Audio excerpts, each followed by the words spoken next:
with like Sora moving along, just like walking and fighting enemies. There was like a cutscene one where Sora was flying, and there was like a boss battle one where you were hitting notes and Sora was like fighting Xemnas in the background. But again, it was kind of hard to tell Mm-hmm. without any context how the gameplay exactly worked, other than obviously you hit something in time with the beat, Yeah. like you would in any rhythm game. And of course, like any Kingdom Hearts game, there will be story relevance, main story relevance to this game. Got it. And then the other, sorry, I like lost my chart. So, and then the other thing that was announced last week, because I think both of these were announced last week, this one as Yeah. well. Hmm. We're getting a new Pokemon Snap, and I'm really excited about this. I think this is going to be great. I assume it's just going to be for the Switch.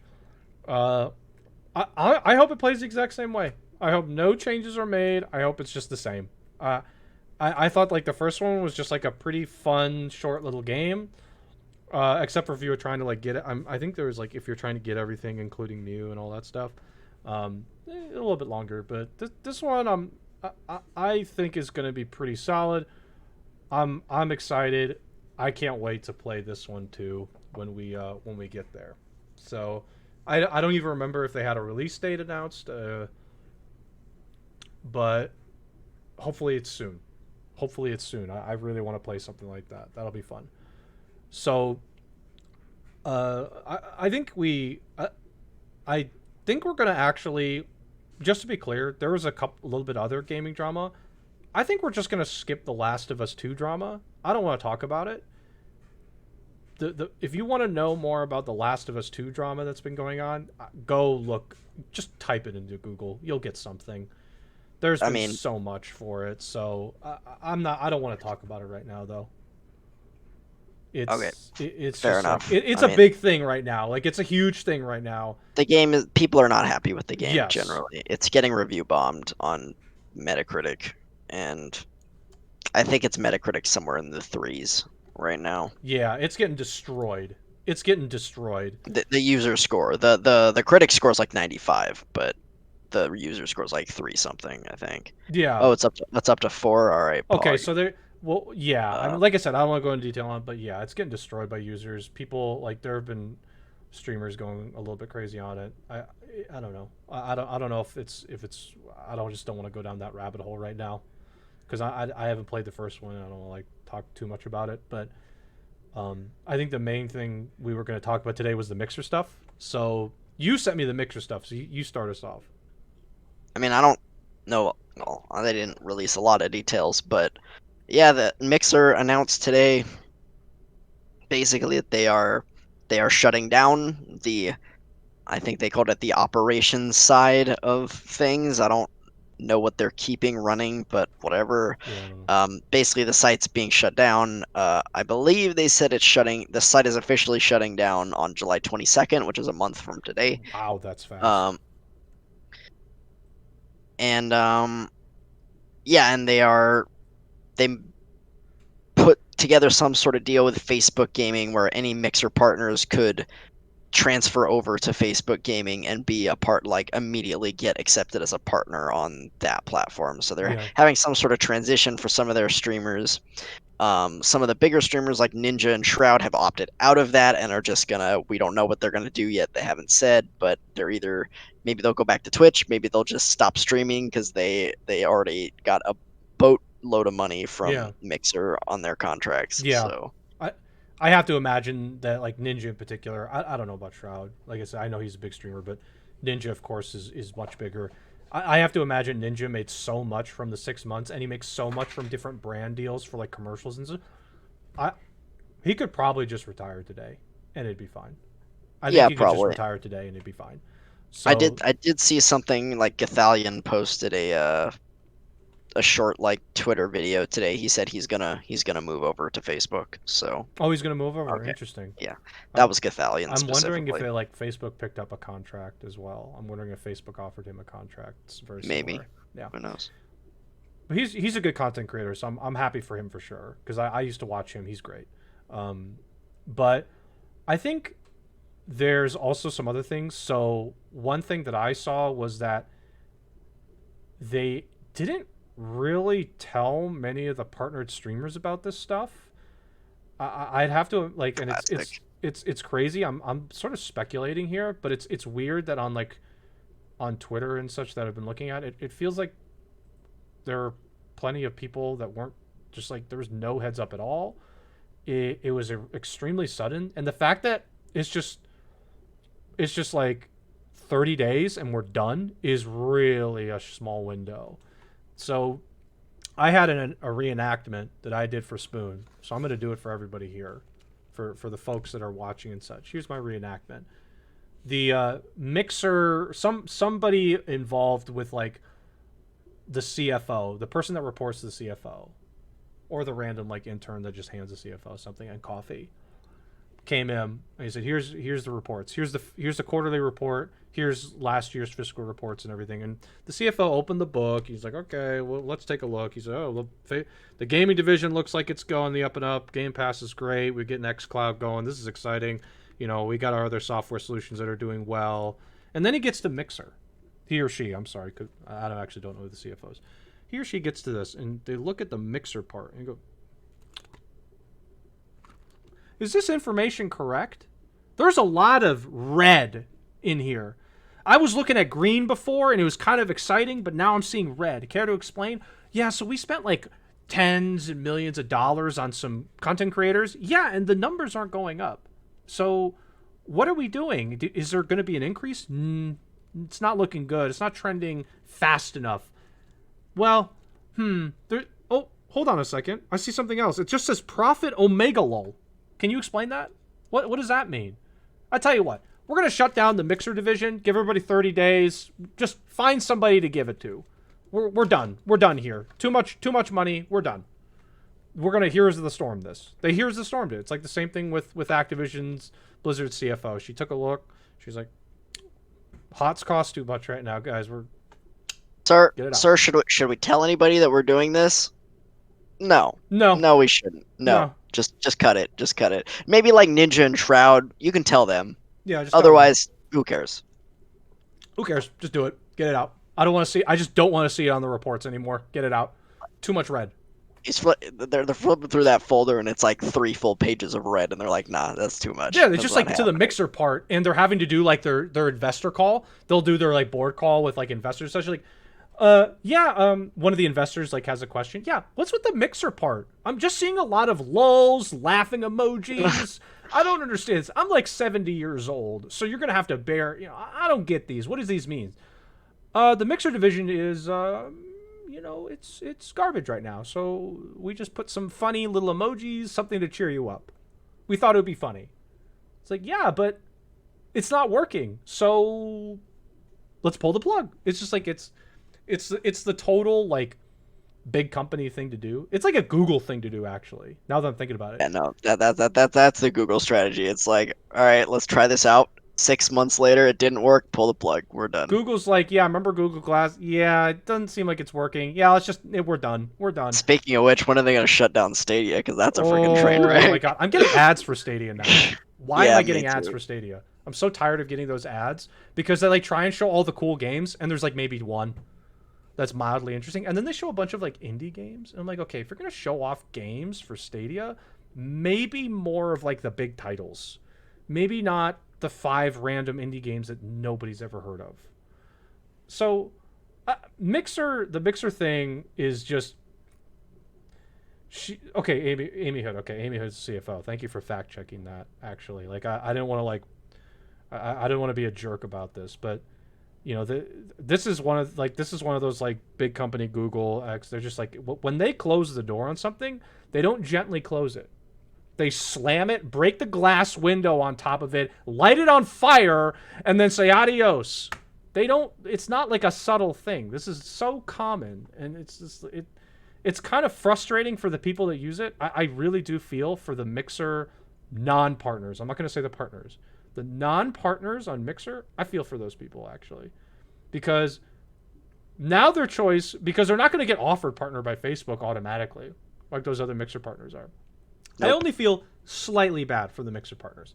I feel really bad for the non-partners, that maybe the fringe partners that have to like go to Facebook or go to Twitch.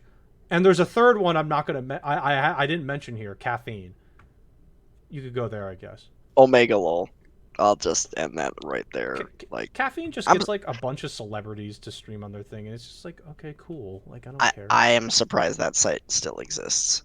There's like hundreds of millions of dollars invested in that site. It's just like they got so much money into that thing. It's crazy because it's not really a gaming live streaming service. Like they don't call it that. They're just like we're a social streaming service, which I'm like cool. I don't care. Um, so YouTube gaming, yeah. YouTube I thought, gaming is great for YouTubers. Actually, YouTube gaming is great for yeah, YouTubers. if you already have a following on YouTube, like you're a gaming It's great. content creator, then sure. It's great if you're a YouTube content creator with any following whatsoever. YouTube gaming is great for you. YouTube gaming is excellent for you. But if you're just like a random streamer, like if you're a mixer streamer, you're not partnered, your choices are actually really not great, in my opinion. And like this is kind of the tough part of this is, for a while I kind of liked Mixer as the place where if you were like a nobody streamer and you really didn't have a following, you were trying to make it. Mixer is kind of like an interesting prospect to build a small community, and like and with very little pressure and with very little like saturation as well, except for like maybe some of like Fortnite games even on Mixer were popular, but I thought Mixer was great if you were someone who really was a nobody. Now with Mixer gone, and this is just my opinion, and I'll let Spoon comment. Now your choices are bad, in my opinion. You've got Zuckerberg, who I don't want to talk about. Zuckerberg just slaps your privacy data in the face I, and then takes a crap on it. I mean, I think we all know that Facebook sucks. Yeah, Like Facebook is. as a site in general, I have no idea what the gaming side of it looks. I've never visited Facebook gaming. I have no idea what it looks like, but I don't care because Facebook Yeah, sucks. I don't like So Facebook. I'm not a huge fan of it. My fiance uses it because like a lot of her communities around there, and that's fine. I'm not going to critique that at all. But like for me personally, no, I'm not going to stream on Facebook. I'm sorry, Zuckerberg, but you're done taking my private data. You're done. You're done with it. I'm so tired of it. And your other choices are Caffeine, which if you've ever been to Caffeine's website and seen the stream interface, it's made completely for mobile. So it's garbage. So if you could do that, and like Caffeine has like other weird stuff. I don't want to talk about. They had like weird like streamer monetization. Your viewers could buy stickers and that would get you money. But like, why would I buy a sticker on there? It's like, come on. It had weird monetization. I hope it's changed. Caffeine's like the place where like it feels a little bit too much. What's the best way to put it? It feels too corporate-y, and by that I mean all they do is just get a bunch of celebrities and sports stars and things like that, and they put the live streams on for them and like artists, music artists, and they highlight those people, but they don't really talk about their other big non already famous people. So like to me that's kind of like I don't really like that stuff. yeah, I couldn't care less about Yeah, I celebrities. I couldn't care just less don't. about that. I don't want to see celebrities. They Uh, already are popular and have a yeah, ton of money. I don't want to see them on Twitch or on Caffeine or yeah. wherever. I I have zero interest in watching an NBA star play NBA 2K as an example. I have like zero interest. So, and then the last ones before I sort of end my point here are Twitch, Twitch. basically. And YouTube. We talked about YouTube gaming. YouTube gaming is great for YouTubers, but if you're not a YouTuber, it's probably not the best option. Which, if you're streaming on Mixer, you're probably not a YouTuber. Yeah, Let's you're be not. honest. You're Like, not. You're definitely not. So now you've got Twitch. Twitch is an oversaturated. As somebody who kind of like I stream a good amount there now. It's oversaturated. It's challenging. It can be frustrating. I think there are some good things about it. Like some communities are great. I think that we've met some good people on Twitch with smaller communities, but Twitch is oversaturated. It's like it's if you're a nobody, good luck trying to get it's anything. really hard to get going on And Twitch. we had Zem on here before, and he made the point, and I agree with it 100%. If you want to be someone who gets popular on Twitch, go make some YouTube content as well. Like do other things. With Mixer, I didn't feel like you had to do that. Mixer felt like somewhere where you could just focus completely on Mixer, and you could get a little following there, and you could get partnered maybe, and it could be like a nice little side thing, nice side gig. You could stream on there like 4 hours a night, part time, and it would be totally great. And that's what I liked about Mixer. On Yeah. Twitch, that just, gosh, I just can't Yeah, imagine that. again, just look at the bottom of like every directory on Twitch and you'll see hundreds of streamers that have 0, 1, 2 viewers. I know Right. I said this same thing last week, but go to the bottom, especially the popular games like Fortnite, League of Legends, etc. You're Yeah. gonna see so many, or any new game release like Right. when FF7R first came out. Man, go to the bottom of that directory, and yeah, I'm sure there were hundreds, if not thousands, of streamers that were streaming to zero, like Yeah. between 0 and 5 viewers, Yeah. basically. It's it's a struggle. I feel bad for all those non-partnered Mixer streamers. Is my point. I think this is like, I think this is a frustrating thing. Uh, what did Try say there? I'm like half looking.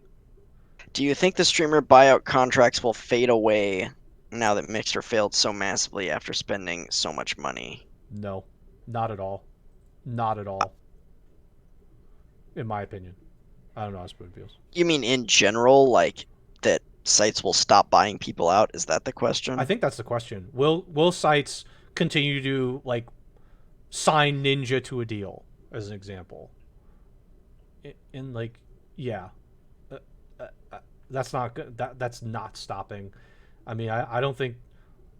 I think that's like the next level thing. It's still already happening. I mean, Facebook obviously is investing in their gaming division. Like, they wouldn't have done this without that. It's I think it's obvious to me that, and caffeine as well. I'm not gonna throw caffeine out there. I'm sure caffeine like may try and buy a streamer. I think Mixer was the only one though that was willing to go straight for Twitch. Mixer had some, you know, bought me on the head for this one. Sorry, Myriathon. Mixer had balls. Mixer had some balls that, Facebook I think signed like Disguised Toast and that was it. Kudos. YouTube got like one person who was already kind of popular on YouTube anyway, and caffeine is caffeine. But Mixer Yeah. kind of just went straight for Twitch's gut and said, I mean, "Okay, we're gonna they get these signed people." they signed the most popular streamer Yeah, on Twitch at the time, Ninja. When they signed Ninja, he was the most popular streamer on Twitch. yeah. I mean, it's just like, I'm sorry, and I'm sorry that I guess I said balls. Sorry, but like, there's no other way to say it really. Like this is Mixer. Mixer. I appreciated them trying, so they made an effort, and I think what we've learned is, even if you pull three of the most some three of, if not, two of which were probably arguably the most popular Twitch streamers. King Cathalion was extremely popular as well. It doesn't always translate to results that you can latch onto. I'd love to see all the data that came in and say, okay, well, when they got Niche Shroud, or excuse me, Ninja Shroud, and um, Gathalion. Gathalion, like what were the users like retention? Were users going from their channel to another? Were or were they just going to Ninja's channel and then bailing? It's oh god. I think it's most likely the latter, Yeah. or that like they showed up at first when Ninja moved, and then they stopped showing up after that, and Yeah. probably didn't watch anybody else on Mixer at Yeah. all. But it's too bad. I think it's really too bad. I mean, again, if the CFO or the person that's looking at the money, which is usually the CFO in this case, and is seeing so much red, they're gonna make it. They're gonna make a cost cutting measure if they feel like it's not a money making Well, proposition. yeah, they again, we don't know exactly how much those contracts were, but the guesses have been in the 10 million range. From what those are the Yeah. speculation. So they bought out three streamers, big ones that I remember, and Otto said their names already: Ninja, Shroud, and King Gathalion. Say they spent $10 million on each of them. Yeah. Sure. They spent $30 million, and this was approximately 6 months ago. I want to say it was like the end of last year. It was Right. like maybe it was like November, December last Yeah. year. Um, and yeah, I'm assuming that they just didn't see any tangible growth or not enough to Yeah. justify the $30 million expenditure, and they're just like, yeah, okay, we gave it a go. That's it. pull the plug. Yeah, We're losing too much money on this. which Like, which which also leads me to believe that like this was the last hurrah. The signings were officially the last hurrah. They yeah, were already like, you know what, we're not sure about this. Let's like go out with some fireworks and let's see if this works. And this was like yeah. for a last ditch effort. I'd say Th- that's like the best option is to just this was go all their in. yeah, this was their all in play. They're like, all right, we're gonna try it one last time. We'll just go all in on this, and if it doesn't work, it's a bust, Yeah, and we just we pull pulled the out. plug, which is what they did. They pulled the plug. They spend their money already. Uh, I personally am a little sad because, like I said, Mixer was kind of the only other streaming service that I didn't hate. To be honest, I didn't hate Mixer at all. I did not have any strong negative feelings to Mixer. I mean, we always said Mixer lull just because it was such a, like a smaller streaming service. But for me, I kind of like appreciated that. There at the time, like even though Microsoft had the tag on it, it was nice to see that website chugging along with its community and its following. Yeah, there's nothing. There was. I agree with you. I didn't particularly like Mixer, but I didn't dislike it either. There was really nothing wrong with the service, the interface. It was relatively similar to Twitch in terms of Mm-hmm. the interface. They had a few extra things like the sparks and Yeah. some other things that you could do on there that I Mm-hmm. never really You never really mess paid with, but paid much attention to, but it existed. It was perfectly fine. It did nothing wrong. But Twitch yeah, is, as we've talked about before, is just way too entrenched. yeah, People, yeah, yeah. I mean, yeah. Beam was I forgot Beam was Mixer before, but I do feel bad. I feel bad. I don't want to like keep talking about Mixer too much, but I feel really bad. I do feel bad for the small non-partnered streamers. They it's I would be so frustrated if I was the person that was like on the fringe. I'd be so angry. I'd just be like, come on. I don't want to go. I'd be like, I don't want to try on Twitch. Come on. Um, and I'm not going to Facebook, like I said. So, anything else, Spoon? No. nope. Okay. Cool. Let's talk about some of the games we're playing right now. Then we've said our goodbyes to Mixer. Someone cue like the trumpets. Um, we'll we'll just say. I mean, I really am. I do feel bad. So games that we're playing now. So I think should we just mention the games we're currently this second playing, or like games we've been playing for the last like couple weeks? Um, I'm just gonna I think focus on stuff we've been playing right now. That's what I'm yeah, gonna do. right now or within the past week, Yeah, let's do that. basically. I think is the idea. Yeah, let's do that. So for me, I've been playing Final Fantasy VII Remake, and on stream in particular, I'm not ready to give a full opinion on it. I've already said what I've said on stream. I'm not a huge fan of stun status ailments on an action RPG. In fact, I'm just generally not a fan of anything that like makes it so I can't do anything on the controller anymore on an action RPG. If it's like a turn-based one, I don't care. If it's an action RPG and you've basically taken my controller away, I'm not happy. And the stun mechanic in Final Fantasy VII Remake is way too long. If it was like maybe 2 seconds, I'd understand. It's like 5 seconds. Whoever did that, I hate you. I just hate you. There's nothing else to say. And like, oh yeah, I forgot. And every single time I do this, like, we just, you can switch characters. That's not really what it's about for me. Like, I know I can switch, to Aerith, Tifa, Barrett, or like, I guess if Cloud was the one I was on. Whoever's in the Yeah. party, yeah. But that's not really what it's about. I don't want a character to get stunned for 5 seconds. It's super lame. Like, it's super lame. Again, maybe 2 seconds is fine. Too long. And then the other one I was going to mention is Soccer Wars. That's like my sleeper super fun game. I didn't expect I'd enjoy it as much as I did. I like boggled and like jumbled around in my mind how is this like a sleeper good game, or is it just okay? What is this just okay? I can't tell yet, but it's pretty fun. It's just like a visual novel. It's got like some Dynasty Warriors combat sequences in it. The combat sequences aren't really special at all. In fact, they're just okay.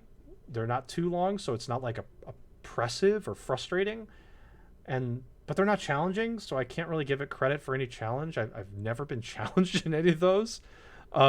I've They're never been really even easy. close to dying, and um, The visual novel parts are good though. Like I have a really good time interacting with the characters. I'm not a fan of the tete-a-tete sequences. I think they're a little too long. And Koi Koi Wars is the best thing I've ever had in a video game that's a mini game. If you're gonna put Tetsuya Nomura, I'm looking at you. If you're gonna put a mini game in this, Koi Koi Wars. Just copy Koi Koi Wars and put it in your game. I'll play that forever. But if you put another garbage Mario Kart game in your Kingdom Hearts game, I'm gonna just like I'm gonna find you, slap you, and then go back home. Like I'm so tired of these like Kingdom Hearts, for example, like these mini games that are just garbage. And then this one has like I'm gonna call it a mini game. Koi Koi Wars is like one of the most fun things I've had in a mini game in a game as a mini game. It's great. It's like a very simple card game that I find kind of addicting. So those are my two Yeah. games right now. I've got some other stuff that I play on the side, but I'm not going to mention it. It doesn't matter, to be honest. So, Spoon? Okay.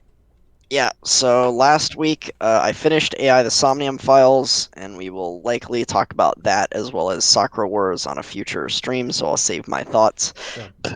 on that.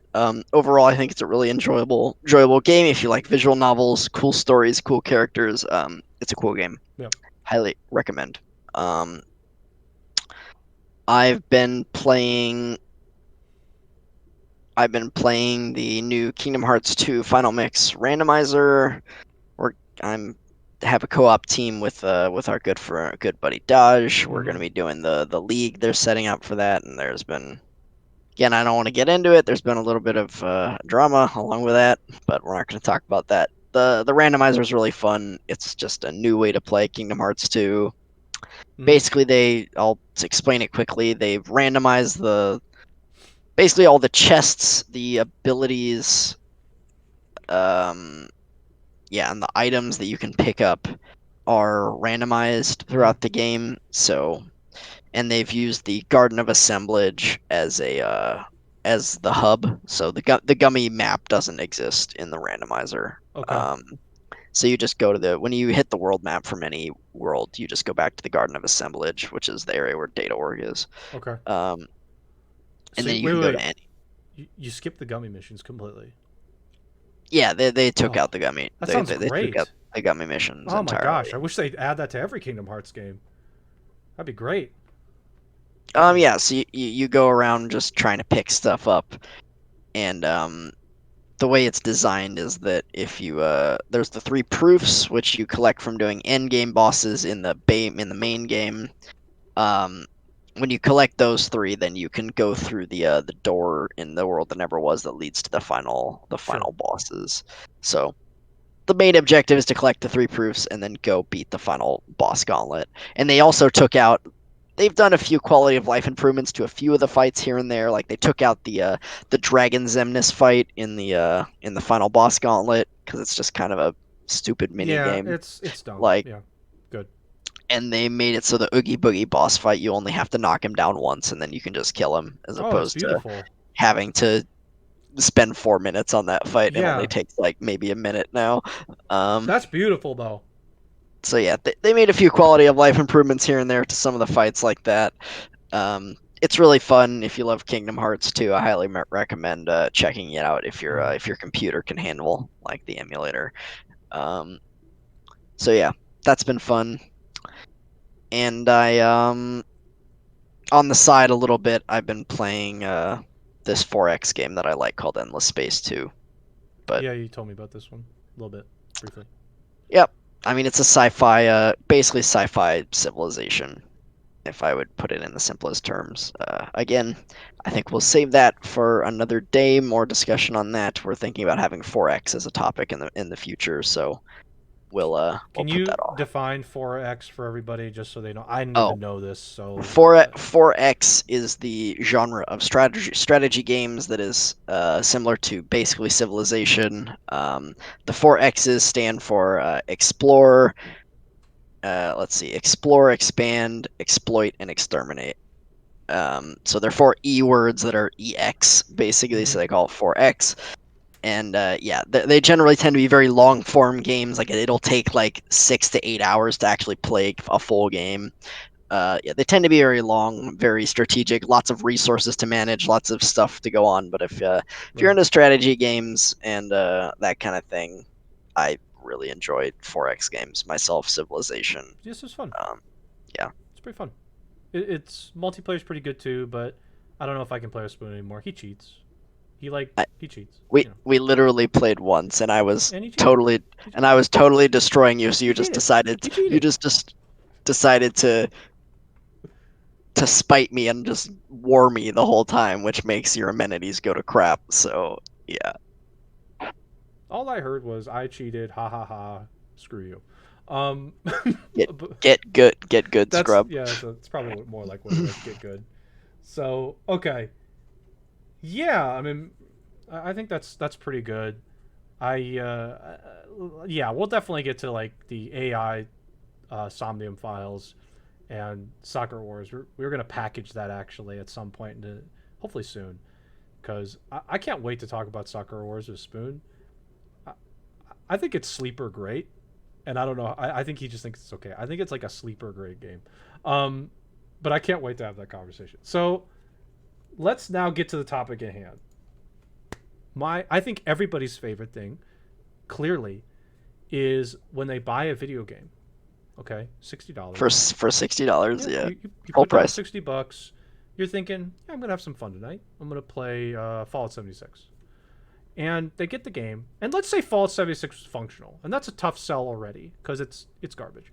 But Let's just pretend. let's Let's just pretend it pretend was a good, solid that it was running game. a decent game. Now you get into Fallout, and Pete's had his interview with Polygon or some crap, and he said no microtransactions, no pay to win. We believe in respect, and I don't lie. And then you open up the game and you look at the atomic shop and you think, you lied, didn't you? You lied. You sure did. Why is this blue outfit $20? Microtransactions. And you know, do you know why those microtransactions are there? Because they make a lot of money. Because there's these people called whales, not me, like other whales, like financial whales. I'm just a literal Met- whale. It's different. metaphorical whales, Yeah, not I'm literal different whale. whales. Different whale.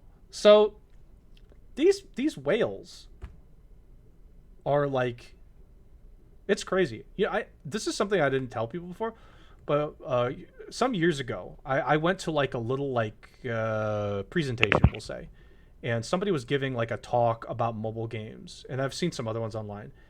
And this guy, and I was sitting there because I was kind of interested. I was like, okay, yeah, let's check these mobile games out. I'm kind of interested. Maybe I'll want to work there or like be involved. They're just talking about whales, and I'm like, what is a whale? And they define it and everything, and I'm just thinking, oh my gosh, this is disgusting. Their business model is preying on like 5% of the people that play their game, which is gross. It really is gross in so many different ways. So we'll show some charts that one of our loyal viewers, Tricourage, has come up with. I think it's a great chart, by the way. It pretty much sells you the entire idea of why microtransactions exist. And we'll talk about some other games where it's just, and publishers, I guess, and publishers where it's just oppressive. So where do we want to start? Which publisher do you want to start with, Spoon? We should have like a hat where we pick out publishers. Which one? Um, Any of them work, actually. That's the crazy thing. yeah, any of them work. I let's pick on the biggest whale, so to speak, and that's EA, Okay, Electronic EA is the Arts. big one. Yeah, Yeah, EA stands for Electronic Arts. It also stands for something else I can't say because this is Myriacast. Um, but it starts with I don't think I've eats heard this. and ends Oh, with got it. a Yeah, okay, something got it, something. got it. I Um, think I but understand. EA, their big thing with microtransactions, they have like really two things now actually. Um, the sports games for EA, Madden, which is the football game, not football as the everybody else around the world except for Americans says it, but like American football where the people slam into each other. And the other one is I would say the Is other is football. yeah, the other The other football, football. So FIFA, both footballs, FIFA. both footballs have cards now. So the thing is, like when I was growing up, I didn't actually like when you grew up, and you like, let's say you were a fan of like the NFL, for example. When you went to Target or Walmart or any of these stores, they had like these card packs. I forgot what they're called. They're like, what is it? Like tops part Top, cards? well, yeah. I Yeah, mean, I'd think about Topps baseball yeah. cards. They're Like, trade. Yeah, baseball cards is actually even better. yeah. They're trading cards, and you think, okay, that like as a concept, it's kind of interesting. I had like some basketball cards. I mean, Yeah. honestly, They were yeah, just collectibles, like, yeah. So somebody decided, wait a second, let's actually put these trading cards in a game and let's make it impact the competitive spirit. And this in fact, is, let's design an entire yeah, mode around it. yeah. I think like kind of theoretically having like these cards in these games like by itself isn't too bad, but there's like a couple things that make it extremely scummy. And I think the first one is that more money equals more success. This is the pay to win side of it, as they say. And like for FIFA and Madden and some of the other ones like NBA 2K, we'll talk about later. NBA 2K is actually even worse than these two, in my opinion. They just like they're made to prey on people who can't help themselves, is what I'll say. They can't help themselves. They want to have like the best player or like the coolest card, and it just becomes like a downward spiral of spending. And I think the other thing I wanted to mention before I sort of turn it over to Spoon a bit is I hate to say this because I don't want to get any flack for it, but like the streamers and content creators make it worse. They just make it so much worse because they're the ones that are able to, and like sometimes the ones that are working with the publisher or developer, they're basically given a lot of the stuff for free, and also they are able to spend that money because like it's essentially a business expense for them when they buy FIFA card packs. It's they're earning money from people to then respend into the game, and they show off all these amazing pulls. It's really exciting, flashy. There's like fireworks. Yeah, you got Neymar Jr. Woo! But and they show this up, but these streamers spend hundreds of dollars because it's their business expense. But the people I worry about are the ones that literally shouldn't be spending hundreds of dollars, but are doing it because somebody they see it, it's exciting, and they can't help themselves. They're the their brains just can't help it. It's the dopamine. It's just Either the that or excitement. their children, Yeah, and children. they don't understand. They don't know any And better. of course they don't. I've said this before. Teenagers are dumb. I'm sorry. Your teenagers are very stupid sometimes. They're very impressionable, and this is a problem. So for me, uh, these two games, Apex Legends is another one that has a ton of microtransactions in it, but I don't want to talk about it. I don't think it's as bad as FIFA and Madden, but these two games, these two sports games in particular, are so lucrative. It's scary. So, Spoon. Yeah, I mean, I think you hit the nail on the head for the most part. The the big one of the big things with it is, as I said, they design an entire mode around it, and it feels like all the resources for the game that year go into that mode, which in Madden is called MUT, MUT, Madden Ultimate Team. Yeah, I don't know what it's called in FIFA. I don't play I think FIFA. it's just FUT. I think it's just they replace Okay, M is with it F. just I think FIFA? so. FIFA. I just Yeah, guessed that. Yeah. that sounds like strangely, sexual and like terrible, Okay. There but we go. whatever. FIFA Ultimate Team and Madden Ultimate Team. Um, and yeah, all the resources for developing the game go into that. Yeah. And the other thing is, so okay, let's rewind the clock a Okay, little let's bit rewind. No, let's back rewind. to when we played Madden with our friends in college in like Let's say 2010, 2010. Yeah. 11. Let's say 2010. Let's start there. So yeah, like we played, the games back in those days, which were like, I think we played Madden 09, maybe Madden 10, Yeah. 11, 12. Like those Yeah. are the ones that I don't remember exactly which ones we had or played, but the ones in that range. Yeah. Those games did not have Ultimate Team mode yet. They had not come up with this nefarious business model. yet Yeah. at this point. Yeah. And so yeah, we played the games. Were the games great? No. Did they improve drastically every year like they should? No. No. They pretty much just re-release the same game every year with a roster update. But it had your create a player mode, it had franchise mode, it had quick play. You could play as all the teams. All the Yeah. players were rated. The basic things you would expect in a sports game. Was the game a little buggy? Yeah, A little but it bit. was fun. If you like the sport, in this case football, which us and our friend group, we are generally fans of football. Mm.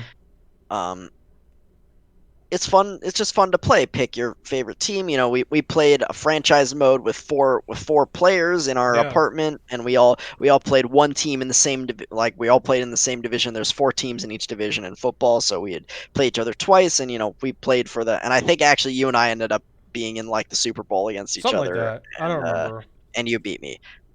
Because I made a really stupid decision and threw a pick six, and you won. Oh, yeah. Uh, That probably I sounds. kind That of sounds about remember right. that Okay, that sounds that about right. vaguely. Um, so back in those days, the games were still like a little bit exploitative, I Yeah. would say, because again, they make the same game every single year. They charge $60 for it. They make marginal, if no improvements to it whatsoever. They dress it up with all these, you know, marketing terms like improved zone defense and dynamic tackle animations and these nonsense like Yeah, it's garbage. marketing words. Excuse me, Mm. to make it sound like they're adding new features or improving the game when in fact they may touch it up here and there, and maybe Yeah. they make, again, marginal improvements at best, and they sell it for $60 every year. But that wasn't good enough for them. I don't know exactly what year Madden Ultimate Team was introduced. I want to say 13 or 14 though. Okay. um and yeah, from there they still continue to release the same game every year, but they have this Madden Ultimate Team mode where basically the concept is you can build your own team. When you open the pack, you can get players from the current league, you can get like past legends, you can get basically any player that's ever existed, I assume, for the most part. Probably Yeah. not every player that's ever existed, but most of the players that have existed in the history of, again, in this case, the NFL, and build Man NFL 10? Wow. Really? That's Okay. interesting. I don't I remember didn't at all. think We it didn't we did. didn't we didn't even touch it. Wow. Anyways, okay. I was wrong. That's fine. I'm wrong all the time. It Um happens. But we didn't touch it at all even then too. Like we just yeah. ignored it. So like just being clear, we ignored the existence of this. And to Spoon's point, there's literally no ignoring it now. Um so yeah, the concept of the mode is you open these card packs and you build the best team that you possibly can, and you can, I assume there's like leagues, and you can play online against people with the team Yep. that you built, and etc. So yeah, all the players are represented by cards, and you have to open packs to get the cards. So I assume you can earn packs in some way by just like playing the game, but again, Yeah. like most things in which you can pay but don't have to, it's incredibly grindy Oh, it and is. Oh, takes a absolutely. long time It is. It's to get horrible. anything good. And I'm sure that like 80 to 90% of the packs you open have nothing but garbage Yep. players in like the 60s and 50s, 60s, 70s, just like trash tier players basically. Yeah. Um, but the one time you pull like Tom Brady or I don't know, Barry Sanders or something, like, oh my god, I pulled Barry Sanders. Patrick Holy Mahomes. I don't know. moly. Yeah, Mahomes, like any of the popular players or the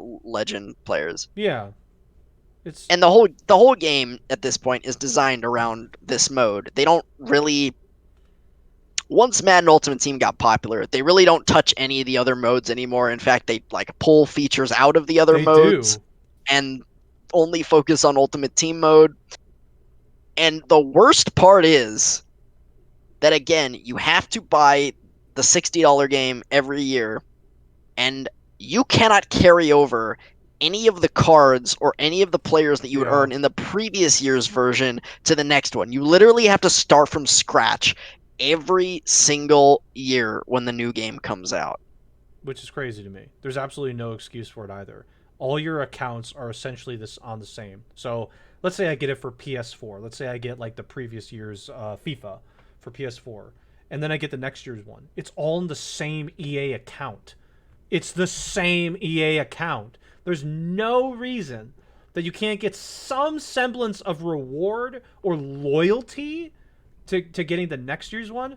They hit the reset button, which is like, are just like, can you imagine that? Like, that's the craziest thing in the world, to support something. Spend like $1,000 on it. Okay, how crazy would that be? You spend $1,000 and then next year they just go, okay, thanks for the 1,000. So start over. Play Uh, again. which is like the main difference between that and something like, I explained it, some days ago, and the difference between that and something like Hearthstone, even, or Magic the Gathering, with MTG, especially MTG, paper MTG, you you at least keep the cards, so they're at least yours to keep, and they retain value over time. Actually, in some cases, like for example, the Black Lotus is the most valuable, I think, still, and Magic the Gathering card. It holds so much value even as it gets older. Your your FIFA 18 team has zero value right now. If you had a masterful, like, OP FIFA 18 team, no one cares. No value. It's worth $0 today. Zero. And oh yeah, and with MTG and even Hearthstone, there are different formats for those older cards. And for Hearthstone, it's wild. For MTG, there's so many different formats for MTG. I can't keep up with all of them. There's like historic, standard. There's like Commander is like a different format. There's so much different stuff. But your cards retain value in all these different formats. And with Hearthstone, you can still play in wild. You can still do like tavern brawls with your wild cards. You can still use them in some way. That they hold a small piece of value. In Hearthstone's case, it's probably like 5% of what it originally was. But with like FIFA 18, all those cards, zero. They're not valuable at all. Nobody would pay you anything for that. It's it would be completely worthless. So this is why it's so egregious for me as well. Like, to Spoon's point, it's so like, it's crazy, absolute insanity. But the thing is, I want to go to the graph because I want to show why they do this stuff for sure. We're gonna show you a graph. I had to make a different scene for it, so we'll come back to this one in a second, and I'll sort of go over this graph. And what you're looking at here is annual revenue. So this isn't profit. I want to be clear on that. Revenue is just money that's coming in. They're not accounting for expenditures of any kind, which in this case, like, I don't know what the expenditure is for putting a new card pack in your video game. It's probably like maybe paying an artist and a few editors or something. It's probably Basically extremely zero. cheap. Yeah, it's extremely cheap, I imagine.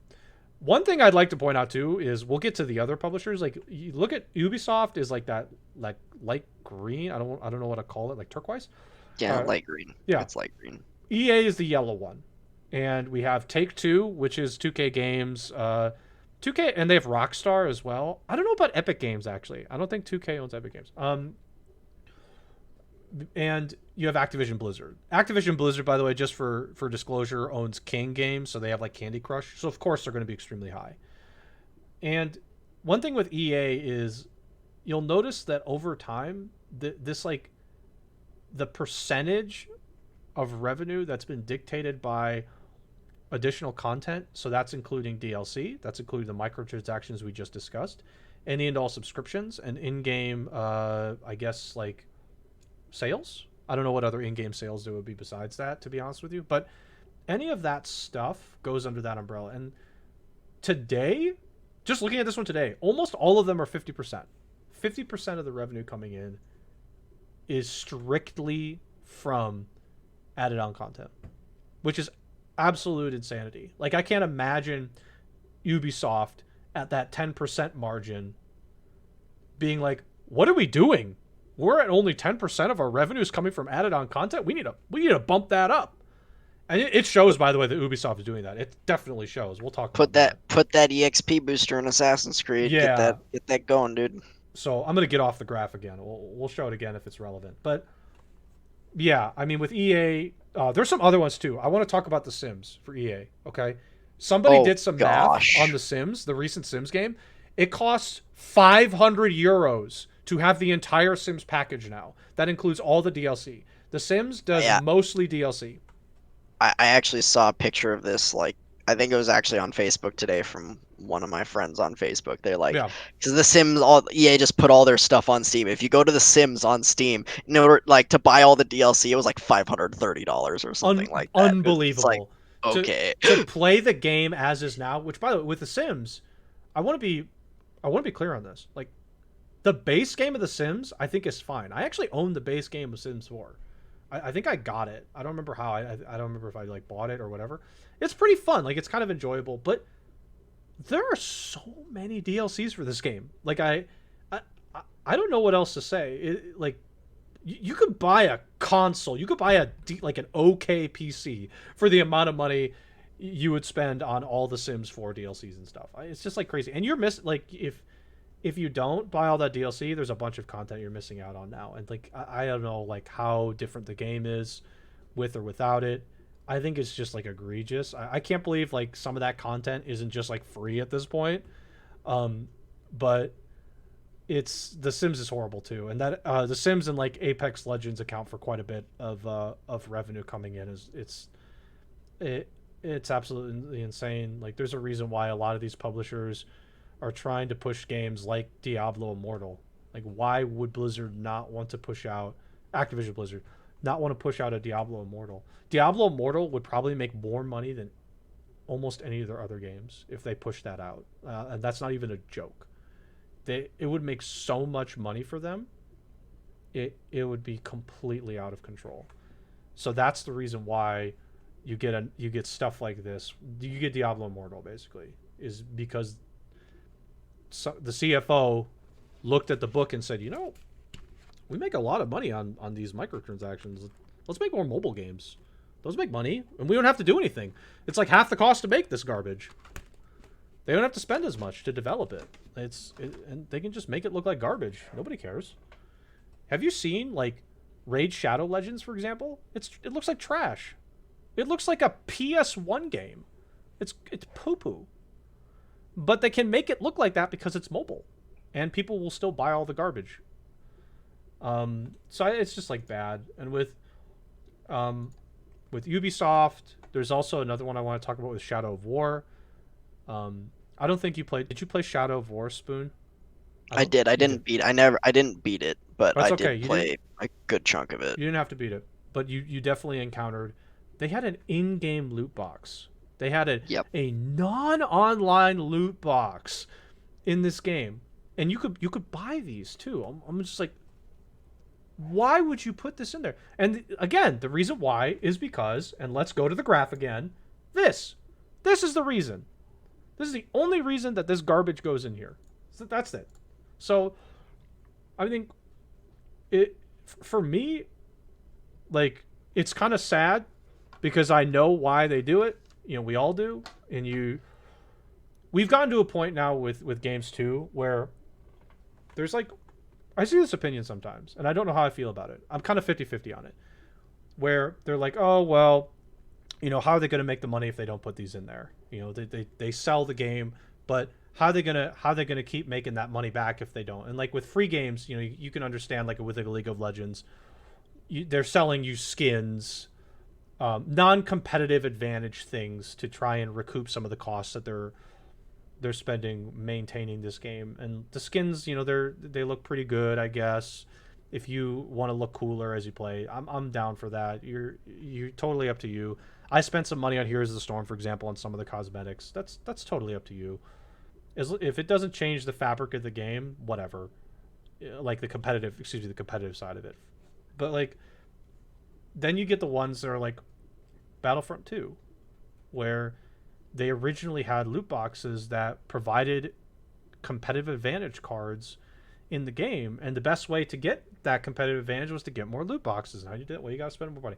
So they put the stuff that gave you competitive advantage for spending money. They They put pay they to win. put they tried to put Madden Ultimate Team in Battlefront 2, a non-sports right? game, basically. And it failed colossally at the And start. and people were just there's like, no, we're not having this. and This that is not and that no. was the historical sense of pride and accomplishment thing. That somebody who was probably fired by now for that post said that we wanted to give players a sense of pride and accomplishment. And I'm not, I don't know, I'm not down for that. I'm not down for the people that were like Fallout 76 needed a subscription model. I'm not down for that, guys. Like if you if you're desperate for a private server in Fallout 76 and you're going to pay $100 for it, I don't know what to tell you. I think you've got a better chance of spending that $100 on any other game that probably is giving you private servers for free. It's I'm kind of like going off on like all this stuff, but I think that there are times where we've sort of like come to accept microtransactions as a thing, like with League of Legends, for example, where it's cosmetic only. Like I think Apex Legends did have Well, loot boxes, but a lot of things were cosmetic and stuff. We come to accept it, but you know, for me, the main problems come from that transforming into developers going, well, they already accept this version of it. How far can we bend the ruler before it yep. breaks? Where's the line? Right. Where's the line? Have we stepped over it yet? No, they're still buying it. All right, we'll take another step forward. Right. Oh, we're still okay. Battlefront 2, that was the line. Yeah, People definitely. were like, nope, not happening. And this is one of the biggest problems with sports games in particular. And I don't know how it became this way because I don't follow the sports game community very much. Maybe it's like what Otto said earlier with like the streamers who kind of perpetuate the Yeah. trend. But it's the norm now in sports games. Yep. Every sports game has these obscene microtransactions that reset every year and cost way too much, and it's just like a casino of Yeah. card packs, and I just don't know why does the sports community stand for this? Why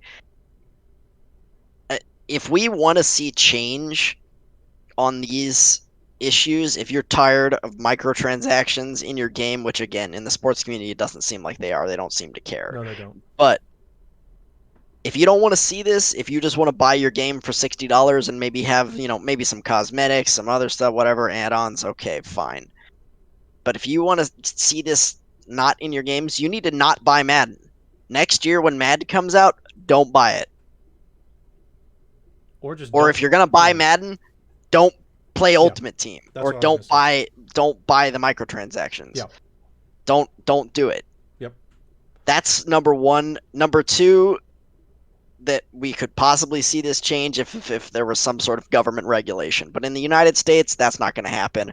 Our government does not give a crap about consumer friendliness or consumer like protection. Basically, they just don't care. Yeah. So, And the ESRB um, doesn't care, by the way. If you thought yeah, the the ESRB SRB, cared, they don't. yeah, they don't They care don't either. care. By the way, they're just like it's all the CEOs of these companies that are in charge of it. Like they're not going to do anything. They made NBA 2K 21 or 20 E for everyone, which I thought was hysterical because Pokemon was like E14 or something because it had a slot machine in it, and they literally showed in a trailer slot machines, casino game, all sorts of casino games in the most recent NBA, and it got an E for everyone. And I'm like, and they legitimized that review too. They're like, oh well, it's different. It's a little different. I was like, are you high? No, it isn't. Are you on something? Are you okay? Did you drink some water before you said that? Because like I think you're drunk. Um, it's It was on a technic like if you follow their line of thinking, it's definitely a technicality, and I don't agree with it. But if you follow their line of thinking, it makes sense. In Pokemon, in the game corner, they're talking about Pokemon Red. They have the right. or Red or Blue. They have the game corner where you can like spend money, get coins, and then you make a wager on a slot machine. Sure. They said that in 2K, it's like you just win spins for free. I don't know how it works, but apparently Right. you just like win spins and you spin. You can't actually wager anything on the spin. That was their technicality. There was like Oh. you're not making a wager Okay. basically. Got So it. it's not gambling because you're not making a wager. Even though all the the visuals are 100% like casino, like slot machines, roulette, Right. like etc. So Okay. that's their technicality. And again, if you're going to follow their line of thinking, it actually makes sense. Do I agree with it? Absolutely not. It's Yeah. No, I don't. ridiculous. But I'm still not gonna buy into that. That's like the technicality of loot boxes. It's not gambling. And you're just like, okay, sure it isn't. Um, you sort of just raise your eyebrows and go, sure. And I mean, still, like, I'll talk. Let's focus in on 2K games actually, because I want to talk about the sports community thing. Because I follow some sports community streamers, a couple, like one or two, I think. And but the thing is, like, they're all the same. Just being honest with you, they're all the same. There's no difference. Anybody who says to me otherwise, okay, I'll just be like, okay, cool, thanks for telling me, but I don't believe you. Press X for doubt is basically what I do. And they all the reason why I say they perpetuate this spending spree with all the players is the sports community, especially on Twitch, is 100% different than the rest of the Twitch community, and they actually know this. They 100% know that they're like a different side of the Twitch community, and they're 100% understanding that they are not, they are told constantly that they are not real gamers. Okay, they understand that this happens, and they sort of know why their community is different, and this is one thing reason why the sports games get to continue to get away with this is because they're not communicating with the same people that League of Legends is communicating with. It's a little bit of a different community, and the sports community treats this very much for whatever reason. I don't understand it. Don't ask me. I'm not like, you know, I'm not like figuring out the psychology of a sports game player, but they think it's like the trading cards, and so it's okay for continue to do it and for continue to get, in my opinion, screwed over because every year it resets because it's like the trading cards, and it's like it's one of the only things they're playing besides like Fortnite or something. A lot of the sports game people like Fortnite, so I just want to add that in there because it's like that's like two of the games they'll play, and this is like most of where the money goes for them. And for the streamer side, they're spending a lot of money on packs. I mean, like, it's astronomical at times. Any and all like subscriptions and donations they'll funnel into the streamer from the people watching, and then the streamer funnels that right into card packs for NBA 2K20, let's say. And then they see all the cards and all the card packs get opened, and it's really exciting. It's like the reason why Hearthstone streamers, when a new set comes out, do their card pack opening streams. It's because opening new Hearthstone set, opening 50 packs or whatever it and is, it's also like the reason why all the card game companies for online card games like MTG Arena, for Hearthstone, all the others, whenever you get an epic or a legendary, it's a really flashy event. And for NBA 2K20, it's the same exact thing. They stuck a card. Yeah, Epper. they do. It's not even a joke. For 2K20, if you get a really high level player, it like does a whole like cutscene. It like goes through. It shows the they like there's like this build up, and then it shows the player, and the player does like a dance. LeBron It's James. it's a whole like cinematic event, and it's, I guess, exciting. So these this like this is they just like generally accept this whole experience as this is fine. They don't find it to be oppressive. They think it's like a part of the game, and it always will be. And they think it's like silly when people like us, for example, tell them, you do realize that this is a predatory tactic, right? Well, And that in all other like sports games is the only game type that is like this. yeah, Go play an RPG when you buy the game, you get the whole game and not all this other stuff. Yeah. 75% of it with card packs Right. and other garbage. Yeah. Like, This is like one of the few yeah. specific communities, like with sports games, that they will just generally accept that this is okay, and they'll just and continue to go with it. and again, when EA tried to take Madden Ultimate Team and transition it to, like, again, this may seem a little toxic, but to the real gaming community, and they tried to put it in Battlefront 2, people were like, no, we're not having this. We're not sports games. We're not Right. sports gamers, and this is not how you design games. This Right. is BS. Yeah, We're not having it. it's Like crap. It's complete crap. Like, could you imagine being, let's say you're a non-spending NBA 2K20 player, okay? Let's say I spend $0 in the game. I can almost guarantee other you. than purchasing the game Sure, itself, of of course. course. Okay, yeah, Like of course, of course. I can almost guarantee you that you will lose every single game against the person that spent $200 on card packs, because that person, I can almost guarantee that person, assuming you play the exact amount of time together, you both play like an hour a day, that person spent $200, he'll beat you every time. This isn't like Hearthstone where you like you can potentially find a way to say like skill will win out in Hearthstone. There's like some weird arguments I can make where say, look, I mean, I can see free to play player decks still kind of working against a spending player in Hearthstone or like an MTG arena for sure too. But with NBA 2K20, I can guarantee you that person that spent $200 playing the exact same amount of time is just going to have a better team, and the difference in overall player ability, it doesn't necessarily matter anymore. Like the player skills are just like so much different and better for the higher ranking cards. Like it's insane. Like there's no concept of like a budget deck, as Try Courage said in the chat. That doesn't work. You can't have a budget NBA 2K20 team. You're not going to win against a non-budget player. In like maybe card game like MTGA or Hearthstone, I could see that actually. There are a couple of decks in Hearthstone I could think of, like Zoo Warlock.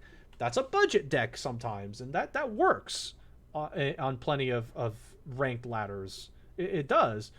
But with NBA 2K20, I know some of the lingo. Like if I've got a bunch of, we'll say overall 80 players, so let's say they're a bunch of emeralds, quote unquote, against, we'll say a bunch of, let's say amethyst players are 90 overall, you're going to lose. I don't care how good you are. You're going to lose.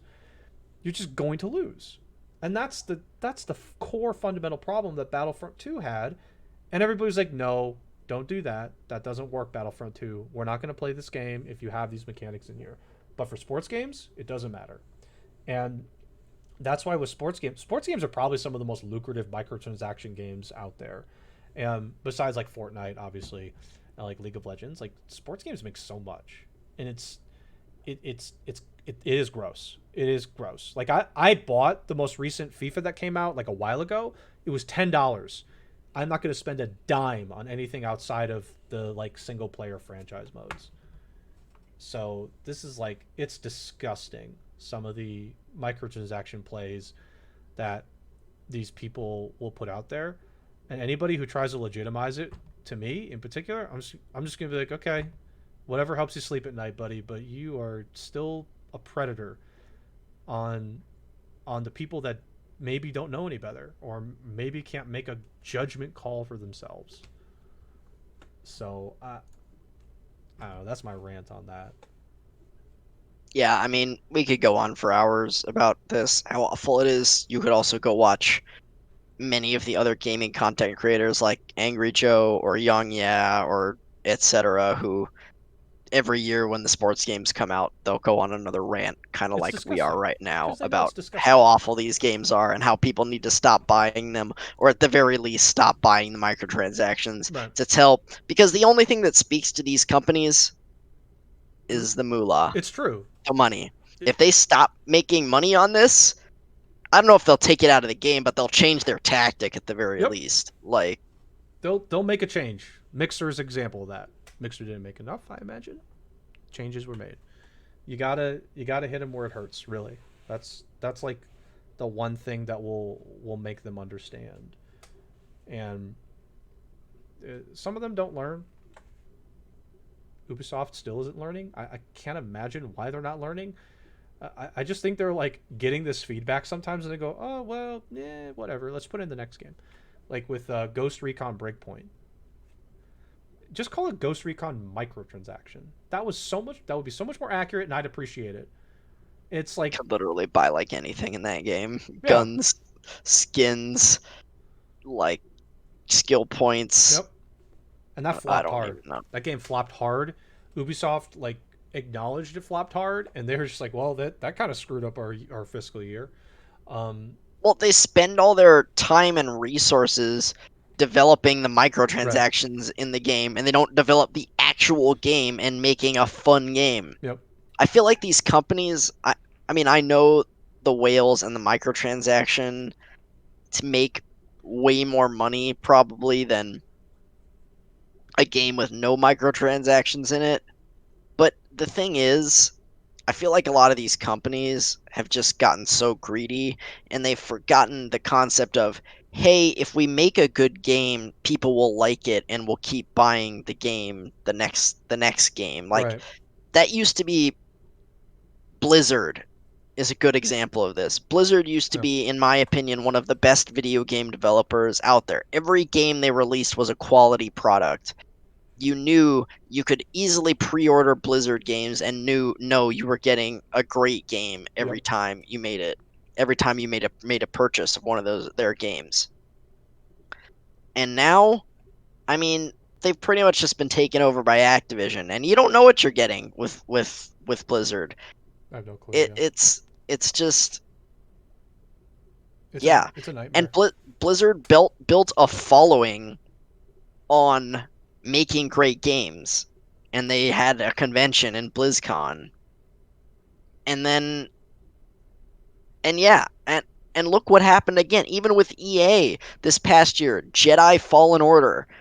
EA kept their grubby hands off that game and let Respawn just develop a fun single player Star Wars game and people loved it and people will probably buy the next one because they loved it. Now, did that game make as much money as Madden? I'm sure it didn't No, it does because it no. doesn't have any microtransactions in it. But did it make money? Probably. I would bet that game made money. Oh, I bet it made Um a good amount. because people, the gamers said, and again, these people like Angry Joe and Young Yeah, who are like new gaming news people and reviewers, say, "Hey, this is a good game. You should go out and buy it." And word of mouth and like social media works that way, and people go out and buy the game. Right.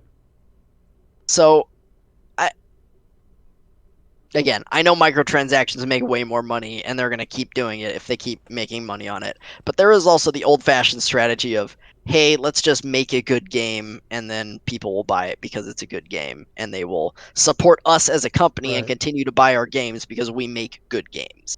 And like, yeah, I wish, like I said, I I used to kind of think like, okay, well, as long as I put microtransactions for like cosmetics only, it's fine. But there's also like a limit. At a certain point, you're even that can become oppressive. Again, Fallout 76 is a great example. Anthem, another great example. Just because it's only cosmetic only in some cases doesn't mean it's still fine. I don't I don't know who decided like a blue shirt or like a blue outfit should be like $20. A blue power armor, that's what it was. Blue power armor should be $20, but that's not a good microtransaction still. That's like you're still preying on people who think they're going to miss out.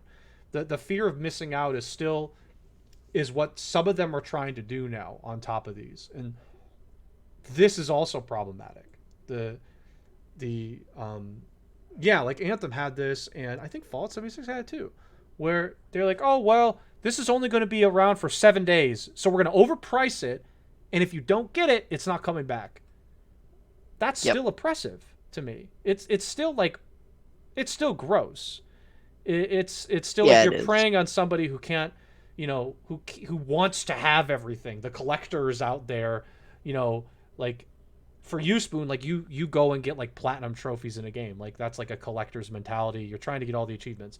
Can you like imagine on top of that, like having a collector's mentality on microtransaction items? It would be horrible. So like there are definitely people who think this way. They're like, oh, I'm gonna miss out on the Santa outfit. And Blizzard like does this too. Actually, Blizzard Oh does yeah. this for their games, and I think it's gross. Here's the Storm had it for their winter events. We're like, okay, if you don't get it, it's gone.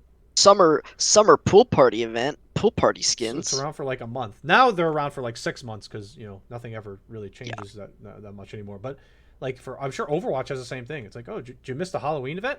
Not coming back. So better get it while it lasts. My Like, come my on. thing with the cosmetic microtransaction is, yeah, I agree with you that it's still predatory, but it's definitely better than, It is. play to win or pay to win. It Excuse is. me. It's Um, 100% better. I just want to be clear, like to all the people that are thinking cosmetic only is fine. I can name cases where it's not fine still. yeah. Well, and then the companies also have these other tactics, right? They've come up with, like with Anthem, for example. Yep. Remember before Anthem came out, there was like that leak of the microtransaction shop like a couple months before it came out, and people were like, "Oh my god, these prices are ridiculous! This is oh my god, I can't believe they're gonna do this." And then EA and or BioWare came in, they're like, "All right, this is just it's a mock-up. These don't represent the actual prices of the thing. It's okay. Chill out, guys."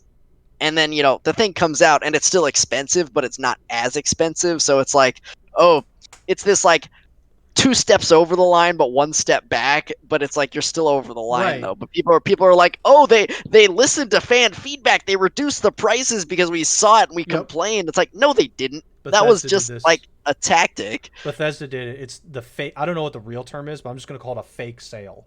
So Bethesda did this too. Anthem did it. Bethesda did it. But I don't know why Bethesda is the way they are now. It's so frustrating. No, sorry.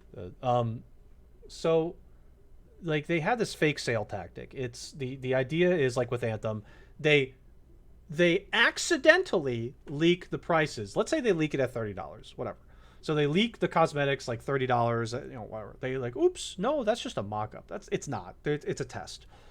That was totally on purpose. Somebody allowed it to happen because they wanted to test the waters. Bethesda did this too. They fake sailed items. So they upcharged the original price of an item and then put a sale on it to the normal price. They did this. I don't remember what it was exactly, but there was a story that came out. Something that originally cost, let's say $5, they upcharged it to 10, put a sale on it, and brought it back to Back to 5. $5. Okay. Which I couldn't believe this. I Yeah, that saw has this.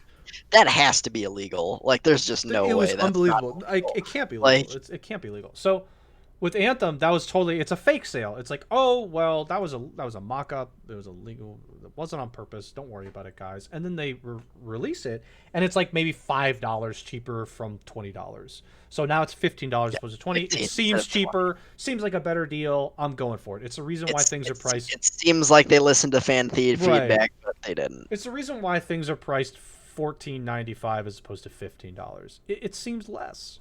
So go for it.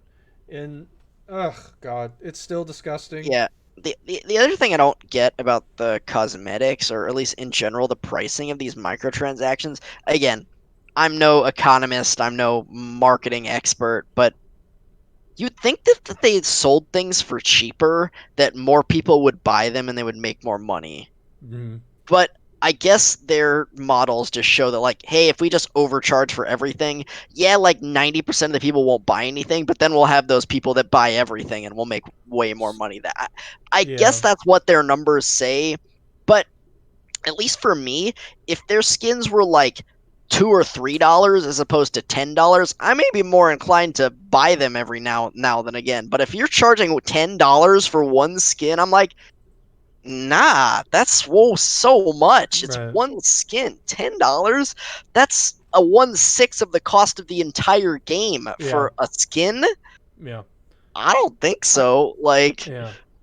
I have to imagine there's some guy in a room at these companies that's supposed to be doing the either testing or identifying the amount of money they can put on a skin and say yes, this is how much it's supposed to be valued, and that person can either be reasonable or unreasonable depending on circumstances. So we'll say Johnny is at his chair, and for Anthem, Johnny obviously was an intern and said, yeah, somebody told me to make it $30, so I'm just going to do it. But at other companies where the microtransactions are potentially more reasonable, I don't know exactly which ones are good examples, but ones that are like, hey, you know what, we've kind of like run some testing. I've done some modeling, and it costs X to make this skin from our artists and implementers of this skin. If we sell X number of units of this skin, then if we price it at $5, we'll get a we'll have a profit margin of like, of like 20% or something like that. Somebody, Johnny, is supposed to be doing those numbers, and for some occasions like Anthem, Johnny isn't doing it right. So Johnny's just like listening to the manager and just doing it. But the other people who are more reasonable, where sometimes you see the skins like League of Legends skins, for the most part, feel okay for the price range. Okay, I say. It's tough I though. mean, Some of them are like $30, it's and a you're like, oh it's boy. a free to play game, I know, and they got to make money somehow. But the majority of their skins are like what 900 RP, which is basically $10. Yeah, Which again, for a skin, feels really it expensive to it me. does. Like, And for League, my guess is like, well, it's a popular game. You'll keep it for however long you keep your account. Again, somebody ran the number, said, yeah, $10 is the max amount we can charge for this, and people will, and X number of people will buy it, and we'll make a good profit on it. Obviously, I'd appreciate it being like $5 to $6 or something like that. Like I think HOTS was like, some these skins were the same; they're like $10, but it's, yeah. I mean, you gotta read the player base and understand that there's a no, there's a sweet spot that you can hit, and sometimes you hit it. Anthem and Bethesda just don't hit it. Actually, I don't know what Bethesda's going on there, but I think Riot's okay. They're not the worst for sure, but Riot does okay. They're not like, there's a couple skins that are like $30. yeah, I mean, but those are, I mean, those are way too expensive. Yes, but it's not like the $30 skins are greater than the $10 and the $20 skins. Like there's more stuff that goes along. Like Right. their skin pricing model generally makes sense. Like the $5 skins are the like just color swap. That's about Sure. all you get Yeah. get with them. Sure. $10 skin are your pretty basic, like maybe a changed effect here and there. $20 skins, it's like, all right, you're kind of getting the whole package. It's like there may be a theme along with it, and like all these extra like effects for all the abilities, maybe new quotes for the character, and then Sure. like your $30 skins are like you get music, you get the whole freaking shebang. Yeah. Like I still think their stuff is overpriced, but their pricing model A makes sense, and B, it is a free to play game, so I'm a little more willing to let it go and be like, okay, I mean they got to make money somehow. Yeah, their stuff's overpriced, but okay. Yeah. Um, So, and I think like, so again, just to look at the point that Walt is making here, like, yeah, I mean, I do think Riot is making the, I'm not going to say perfect adjustments, but they're making good adjustments and saying, okay, well, if we think a minimalist skin is $5, a mediocre one is 10, blah blah blah, up to Uber skin is like 30. Like the art, you got the artists are putting work into that skin. There's people that are, they're coding the skin into the game to make it work across the board. Skins can create bugs probably, so they got to fix it, and that's where they're saying, okay, well, it's going to take this amount of time, it's going to cost this much to pay these people to do it and to put the resources together, and so if we charge like $10, like I said, we'll probably make like 20% off that, which, okay, as long as they're like, you can reasonably track some of that thought process for the $10. With Bethesda, or Anthem, I can't figure out why that skin is $30. I was like, this skin looks almost similar to some of the other skins. Why is this $30? Like, those are where yeah, you're just like kind of like scratching your head, like, where did you get that number from? and again, those games like League of Legends is free to play, and Anthem costs $60 Yeah, to Anthem is buy, like and they 60. use the same like a same or maybe even in some cases a worse pricing model than League of Legends does, and it's Right. like again, you already like we already spent $60 on the game. Wouldn't you think that they'd make the microtransactions a little cheaper in that case? Like again, I don't know. It's yeah, it's hard to say. Let's kind of shift gears a bit. Been talking about like singular like microtransaction. You know, how much do you want to talk about like loot boxes with mobile games? Can I just say with mobile games are kind of like a weird species. Again, they're preying on the 5% of whales. So their whole business model is hoping that 5% of whales is enough to sustain them for a long time and make them, hundreds of millions of dollars for those mobile games. Also don't last all the time, so they're like trying to figure out how to get the most money in their 5-year relevance window before the next mobile game comes out. that's slightly different from theirs, but becomes a new popular fad. I think all these mobile games become fads. So they're just trying to figure out, okay, can we be relevant for 3 to 5 years, and hope we can make enough. Like with like what was it called, the war one with Kate Upton or whatever it was. Oh, not Clash of Clans. It was like the one that I never hear of anymore because it had a 5 year window and it made all of its money in the 5 years, and now they're just like, okay, we're good. We're on our next game. So yeah, that's mobile games. I can't think that was what it was called. There's I can't remember nothing to what say that about was. mobile games. They use the same loot box system now as all these other people do. So with loot boxes, No, yeah, try. I'm not saying that they should lower the prices to be nice to consumers. Of course, they wouldn't do that. They're companies. They're in it to make money. I'm saying I don't. Again, I'm sure they have their market analysis on what the optimal price for these things are and how they make the most money. But at least to me, logically, you would think more people would buy it and they would make more money if they made it a little cheaper and made it again, for me, if a skin is like more than $5, I'm probably not gonna buy it ever because it's just like it's a right? skin. We're and I think we're just trying to figure out, like, for us personally, we have different price points. I don't know who the average price point number is. I really couldn't tell you. It could be $10, it could be $20 per year. There's definitely data out there. Try if you want to go and find some graphs for that as well. There is data somewhere that talks about the average price point of a player for like League of Legends for Dota. There's definitely is, and I've seen it before where they've said, the average player of like League of Legends is going to spend like $10 to $20 a year. I don't know. There's data for that though. Somebody like Super Data or whatever. Oh god, Newzoo Data I think did that too. They constantly put out like esports reports, and they talk about spending data for the average player of like League of Legends. So there is information that we know for the average yearly spend of a player. They're guessing, and if it's $10 to $20, that's where the people are coming in. Again, they're trying to figure, okay, if somebody's going to spend $20, that's where they figure out how the pricing goes for everything else, because they all, the companies all know the average spend of a player, like they really do. So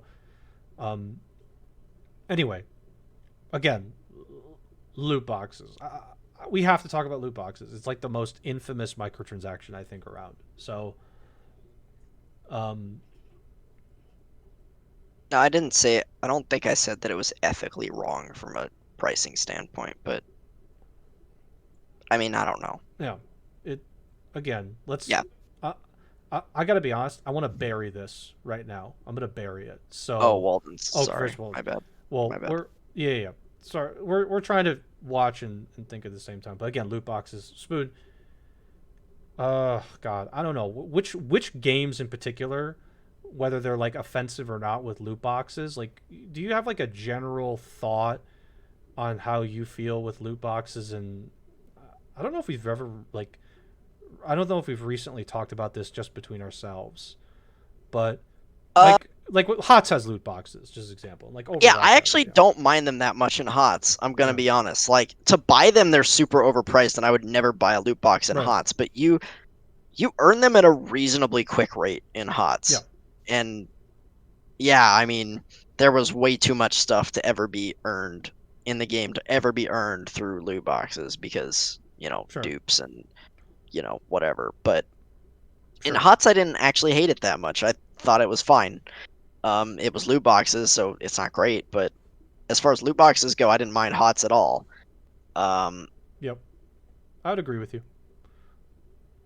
And like, and it wasn't pay to win. The only right, thing you could get in those that could be even considered pay to win would be like new heroes, which you could get in loot boxes. yeah, But I don't, yeah, I don't, again, it's like League of Legends. It's like theoretically, if it's balanced appropriately, you can play whatever hero you want and do fine. So who cares? yeah, you should be Um, okay. I mean, there's always going to be exceptions to that rule, but sure. Like yeah, the new heroes are usually pretty OP because they want people to buy them. But and also they just don't know how the balance is going to go until like they get into the games, and especially with HOTS, like, but other loot boxes though. Let's not talk about sports games, card packs. Those are loot boxes. Let's just yeah, put that to bed those already.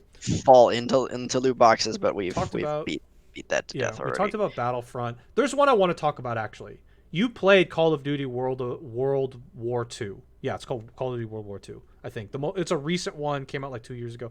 The one that had the war mode. Okay, this one had war mode.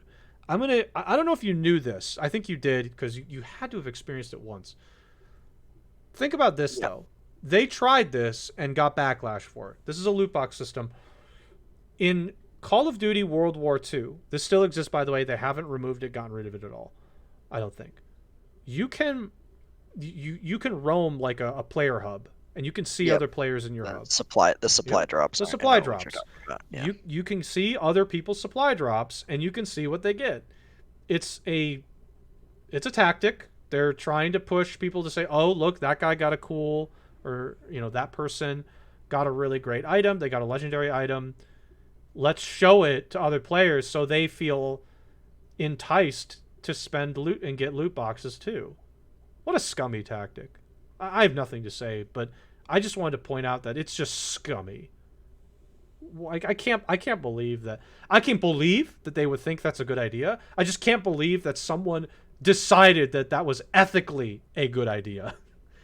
It's like, oh yeah, let's just like entice them. Let's get the dopamine going, and let's just get them going and show them Yeah. exactly. Ew. I mean, the idea behind loot boxes is the exact same as a slot machine. It's like you lose like at least half the time, if Mm-hmm. not worse than that. Yeah. But man, when you win, it feels good. Oh man, I got a legendary, or I got an epic, or whatever it is. And for a casino Or example, it's or no exciting no to no see other people win. yeah. And in no in the case of Call of Duty, elite. Elite, legendary.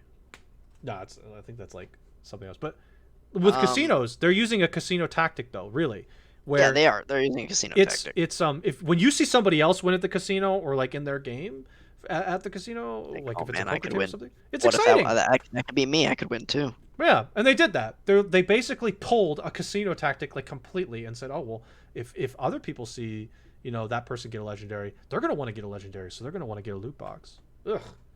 Just thinking about it makes me sick. Like I'm gonna have indigestion thinking about that process of somebody sitting down and saying, "Yes, let's do that." It really does Yeah, give me I mean, pause. I don't know what else to say. Like, it, loot boxes suck for the most part. Yep. Again, in HOTS I didn't mind it that much because again you earn them reasonably quickly. It didn't feel like there was anything pay to win about it. With Call of Duty, I don't know what was in them. I don't know if you could get like guns or like the stuff you would get through progression, or if it was just like I'm trying to think. cosmetic. Generally, with Cosmetics, loot I think. Yeah. boxes, I don't care that much if it's just cosmetics. Again, it's like if I'm just winning cosmetics through loot boxes, whatever. I think there should be a way in the game that you can either like craft or buy the skin that you want as opposed to just keep having to roll loot boxes. Right. Because it's like, man, I really want this one skin for this one character that I really like playing, but there's no way to earn it other Sure. than rolling loot boxes. And with a game like Heroes of the Storm, when there's so much stuff in the game with the sprays and the quotes and the emojis and the voiceovers and the skins and the Announcers. banners and the There's announcers so and much. all this extra nonsense that they added into the loot boxes, it's like your chances of getting that one thing that you really want are astronomically small. Yeah. Like again, like Walden's typed in chat a while ago, it's like 10 to the minus 9 or something like that For some of probably the of stuff, getting the yeah. thing that the of getting the exact one thing that you want, even if it's only like a rarity like skin or something like that, but getting that one thing that you want, yeah, that's just got to be astronomically Yeah. small like And chance. and by the way, I just want to add in that the companies that do disclose that, they're still scummy. You want to know why? Because instead of putting that number in there, like whatever to the minus like 10th, They you just know, put less than they put 1% less or than whatever. 1% because they Yeah. know they're still scumbags. They It doesn't still find a way. it You doesn't matter how much less than one, but it's less than they 1%, so, it's like amazing sometimes how you can sit back and go, oh well, it seems too good to be true. They're gonna screw it up, and then you see it.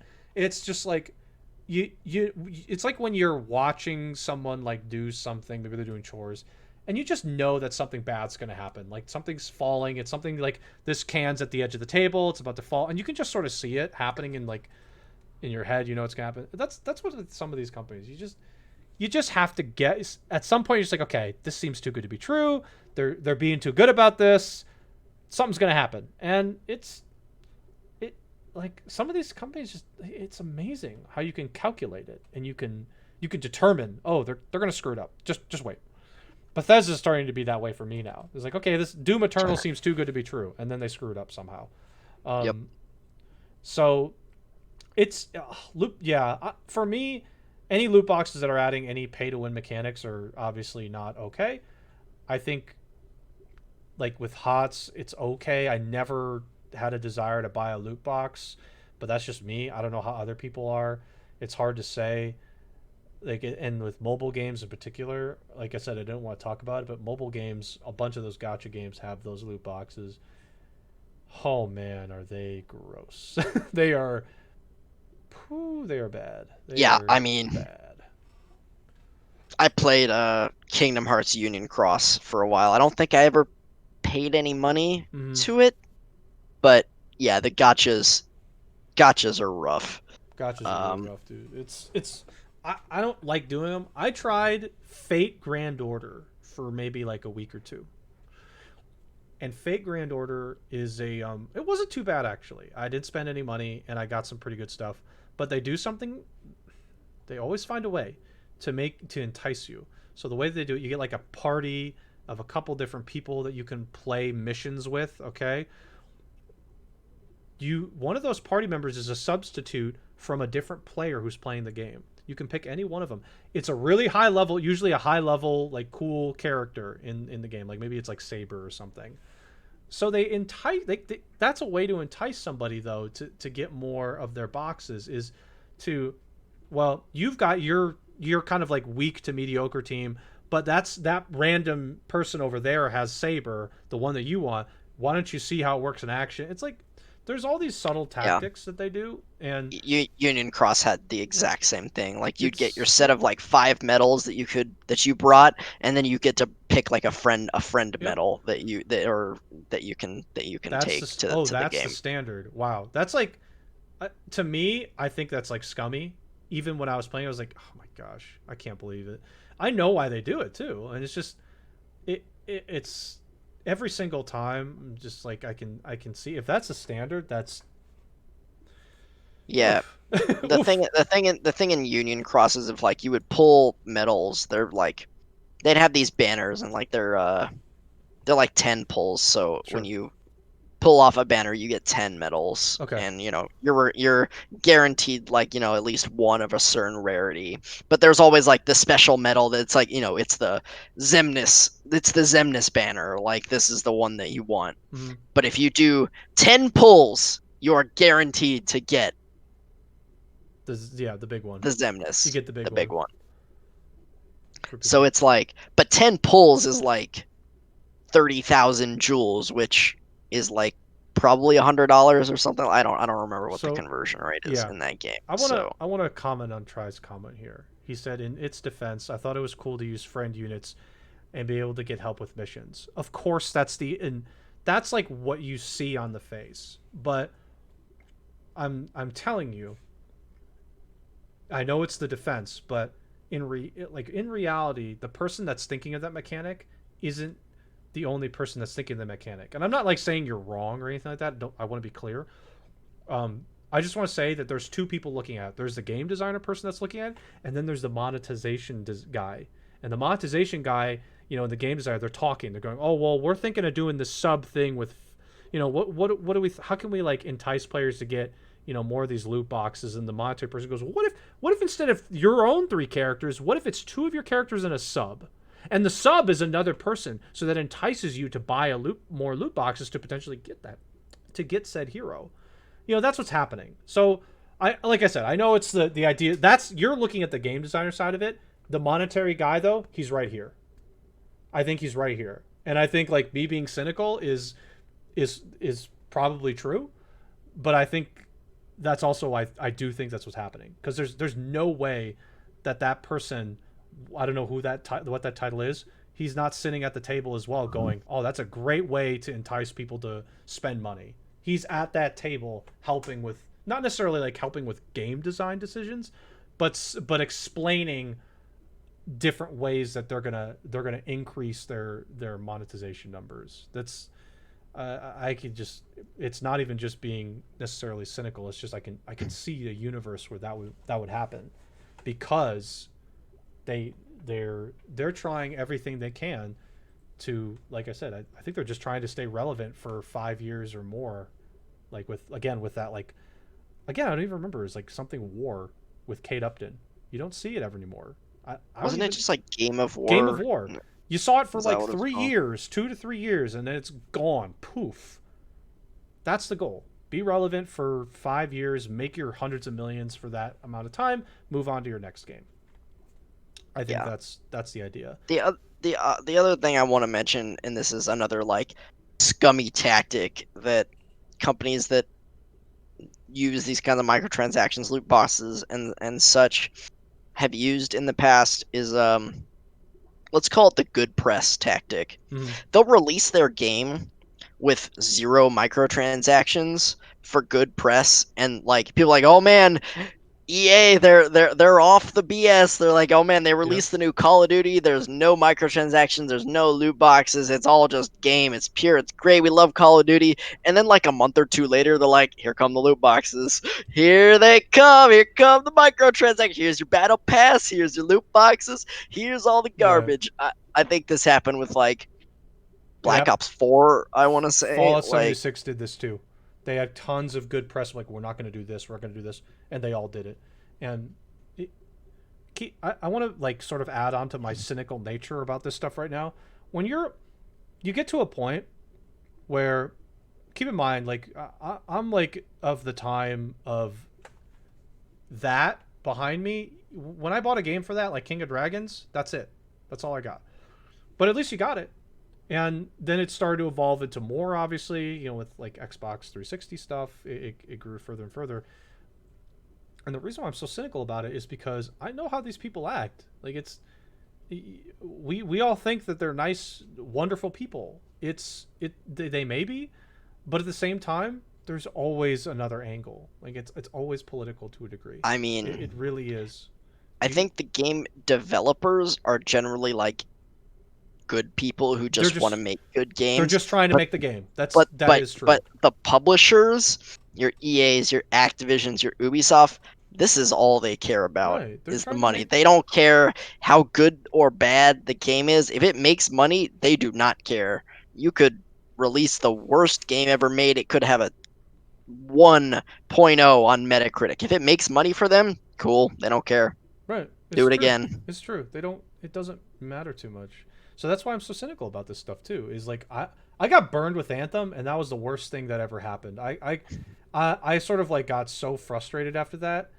I just think We've it's gotten burned with the last couple BioWare games with that's Andromeda and then this Anthem. is like Like, this is kind of why, like, I hate to say it, but this is why I'm starting to lean more towards like the we'll call it the more heavy single player experience. Is uh, I do like multiplayer games. Like, I play Call of Duty sometimes. I play like I used to love Halo. I mean, Halo was like the perfect package at the time. And even still, like, Halo hasn't really done anything terribly oppressive even recently, besides like, some of like the campaign stuff and silliness with their weird marketing tactics.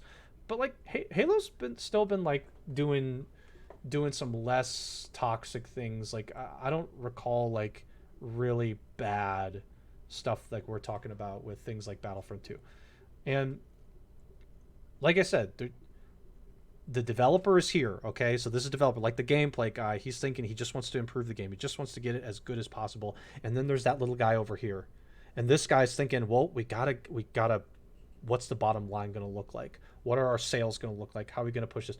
But this person isn't always a nice individual.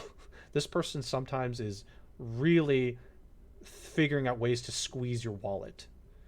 But the game developer, it's not their fault. It's not the game dev's fault. Truly, they're obviously like trying to make whatever a return back to pay their workers and everything, of course. But that publisher for sure is influencing that developer to make certain decisions on their game that they wouldn't normally make unless the publisher wants to make an extra buck. And I can just go right back to the Dead Space conversation. I can guarantee you that dev did not want to put a multiplayer in the game. I could guarantee they did not want to put those garbage Dead Space 3 microtransactions in the game. EA came in, the little guy walked into the door and said, "Where are your microtransactions?" And that's what happens. So that's why I'm so cynical, is because I know that little guy, that little devil keeps walking into the door, and you can't smack him. You can't knock him out of the room. He we, has to we sit there. we've seen EA especially just like ruin studios and series. Like EA ruined BioWare. They Oh, they did did. 100%. Mass Effect 1, Mass Effect 2, Dragon Age Origins, great games. We talked about this, a couple weeks ago when we talked about BioWare. Yeah. After that, Mass Effect 3, Andromeda, Dragon Age 2, nope. EA is in there, and maybe not all those games had microtransactions. Well, frickin' Mass Effect 3 had on-disc DLC, so let's just Yeah, hold they the did. phone with that one. And I think Andromeda had Um, some stuff too. I don't remember. It was just a bad game, but yeah. it, EA does not care about making a good story or a good game. They're like, make this more marketable, make it. They're like, all right, this is an RPG, so it's kind of niche. Let's just make it more marketable. And they did, yeah, they did the same thing with Mass Effect, with Dragon Age. They did it with Dead Space. With Dead Space, like Dead Space 1 and 2 were both great games, but they were, again, they're horror games. They're kind of niche, and EA comes in and they're like, we need to make more money off this, Yeah, make it well, we more gotta. marketable, put some multiplayer in it, and give me some microtransactions. Yeah, Call it a day. And you know what we got? We got Dead Space 3, which again wasn't terrible, but was it Dead Space? Not really. no, Like it was not the game it should have been. That's for sure. The little guy came in. He walked in and he said, "Where are my microtransactions? Bring them in." And that's what happens. And it's not the game dev's fault. Like and, they don't and necessarily want to do that. try. You're not wrong. It's not so black and white as game dev good, publisher bad. Like it's not that black and white. Let's be real. I'm sure there are plenty of guys on the game dev side who are thinking about the money and all that. Yeah, And I'm sure. sure there are plenty of guys or gals on the publisher side who do love games and do want to make good games. But the bottom line is the guy at the top, like the CEO, the CFO, You gotta really hope that person has a heart of gold. I was gonna say which just as a heart in general, but which again, this is an overgeneralization, but if they're in that kind of position, they probably don't. it's. I mean, I'm they're. gonna Yeah, be honest. Like, you in gotta order hope. to you gotta step on a lot of people to become the CEO of a big company. I feel like you I feel like you gotta do some questionable things to be the CEO of Activision Yeah, it's. or EA. I don't know. I think uh, we're almost on our time to be honest, but I just like yeah, there's obviously good people on the publisher side, and there are some bad eggs on the dev side. I can think of a certain dev who makes Borderlands games, whose CEO is like a really odd fella, and I just really wish somebody else was the CEO of that company, and that's a developer. So I'm not going to say every developer is a great group of people, but I sort of know what the developer's trying to do is the thing. The publishers, I also know what they're trying to do, and um yeah, it's just it's tough. So anyway, let's round this out. We've hammered into all these different things, and I think like we've said our piece. But yeah, like with me in particular, like I'm just you just get super annoyed with it after a while, and Yeah, you I get think like it's one. this. Yeah, you do. And I think it's one of, and I hadn't even been burned that much. I just like see these stories. I'm like, yeah, I ain't buying that. That's garbage. Like Call of Duty, yeah, that's trash. You, Yeah, NBA, like I buy MLB The Show like maybe every other year at best. yeah, And I don't think MLB The Show is quite as bad as like Madden, but they do have like it's called Diamond Dynasty in that game, but it's the same. It's MUT, it's Mm-hmm. card packs and Yep.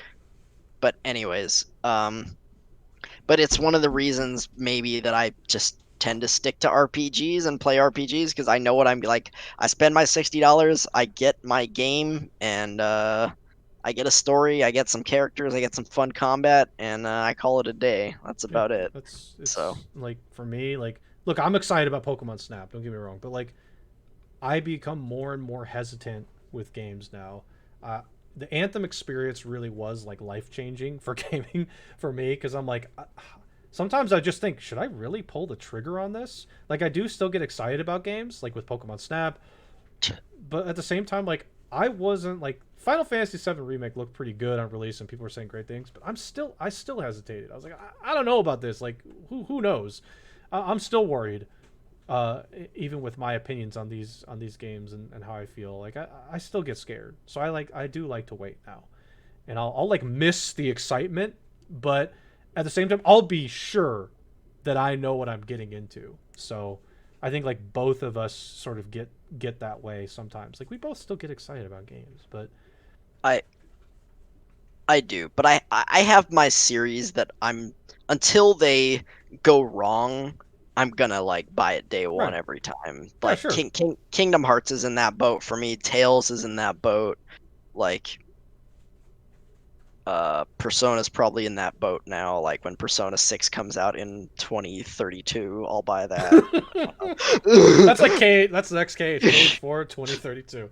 That's really that's the funny thing. But anyway, let's call it here. This was great. I'm glad we got to tackle this. Um, I will say for this because like unfortunately my computer crashed and the tough thing with that is I lose all that stuff I recorded. So let's get the closing like almost like the intro. Let's do a full closing. If you're not supporting us on Twitter, please do so. It's at the Myriathon.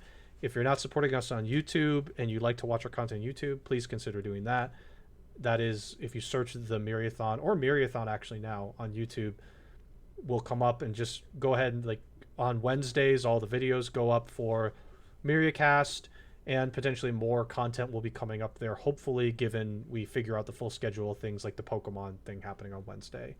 I'm looking forward to that. Hopefully, everybody can stop by who's here and say hello. And if you want like a nice Pumpkaboo plushie, which to be honest, if nobody else wants it, I'll keep it. I have no problem keeping it. But if you're interested in that, please come stop by. And if you're listening on Anchor, please support us on our audio. I do my best to post those there as well. And for me personally, I'm like I said, I'm still streaming on twitch.tv/automaton1989. You can also follow automaton1969 on Twitch, but that someday that'll stream, hopefully soon. And my Twitter is where all the updates for Myriacast typically come from. I shouldn't say all of them. Sometimes they don't come from me. Some like Spoon retweets some of my stuff, but if I'm not like available for some reason, it'll come from Spoon. But my Twitter is at automaton89. So please consider supporting both of those. Yeah, that's all I can ask. So Spoon, you want to go ahead and close out? Sure, yeah. I mean, we just appreciate, as Otto said, if you support us on Twitch, on Twitter, on YouTube, and the like. As for me personally, twitch.tv/sptspoon. Twitter is at sptspoon. You can follow me if you like. I generally stream RPG content. I retweet and like all the Myriacast updates from Otto, so you'll probably see them if you follow me on Mm-hmm. there. Um, yeah, I Yeah, that's it. mean, That's it. that's about it. Yeah. I'm not streaming all that much right now. Like I'll probably be doing like randos a few days a week or something Yeah. like that. But For the I'm KH not League streaming. thing, right? Yeah, Yeah, the KH the League. cage thing. So yeah, Yeah. And anyway, thanks everybody. We know we have like our small group of loyal friends and fans who are watching us, but I'm curious to see if we've got other people that, maybe we don't communicate with like on Discord or even on the streams. I'm curious to know if you're out there and if you are, like say hi cuz I'm yep. I do hope that we do get a couple of new people in here and saying hello. That's something that we want some more different opinions besides our own little circle, just to be clear. So Yeah, we, agreed. yeah, If we see a comment on YouTube or a message in the chat from a username that we do not recognize, we would be very happy to see you and talk with you. We'd like to grow this little community that we have here. yeah. That'll be the. I mean, like we just want to get different voices in here. I think is all. It's always nice to get, like even combative, like different opinions. So, anyway, that'll end it. Thanks everybody. As always, thanks Spoon, of course, for joining me. We don't really have a next week's topic locked in, but like I said before, we both played AI, the Somnium Files, and I'm trying to finish up Soccer Wars. We both played that. That's a topic in the back burner for sure, That and that one's probably coming in the next couple of weeks. I that's would guess. soon. Really, that Yeah. one's soon because I'm going through Soccer Wars and like there are some other topics as well. We'll push those out at the end of this week just for anyone that's interested in figuring out what the next topic is. So thanks everybody for supporting and watching. We hope you enjoyed this one. This was like more of a we just went pretty far in on some of these groups and of publishers and such. So we will see you guys next week at the same time, 5 p.m. Pacific time and 8 p.m. Eastern. And if you're curious about that Pokemon Challenge thing, stop by Wednesday. Just time is to be determined completely. So follow my Twitter for updates on that. I'll probably post something on that anyway. So thanks everybody for watching and have a wonderful evening or morning. I don't know where you are, but have a wonderful whatever. How's that? See you later.